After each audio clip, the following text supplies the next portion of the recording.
কবিতাৰ শিৰোনাম বিদায় মানে শেষ নহয়। বিদায় মানে শেষ নহয়। বিদায় মানে খন্তেকৰ বিচ্ছেদ। বিদায় মানে কিছু পৰ অব্যাহতি। বিদায় মানে আকৌ লগ পোৱাৰ সম্ভাৱনা। মানুহ পৰিস্থিতিৰ দাস। সময়ে টনাটনি কৰি ফুৰে জীৱনৰ গাড়ী। এদিন যদি ইয়াত, এদিন আকৌ তাত। প্ৰয়োজন আৰু পৰিস্থিতি সাপেক্ষে অহা যোৱাবোৰ চলি থাকে। কেতিয়াবা এনেকুৱা লাগে আমি যেন একে ঠাইতে ৰৈ আছো, না আগলৈ গৈছো না পিছলৈ যাব পাৰিছো।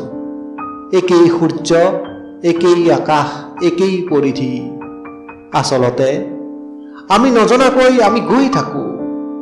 ইচ্ছা কৰিলেও মানুহ একে ঠাইতে ৰৈ থাকিব নোৱাৰে। সময় ৰৈ নাথাকে কাৰণে কঠিন হলেও পুৰণিক এৰি দিব লাগে। সহজ নহলেও নতুনক আদৰি ল'ব লাগে।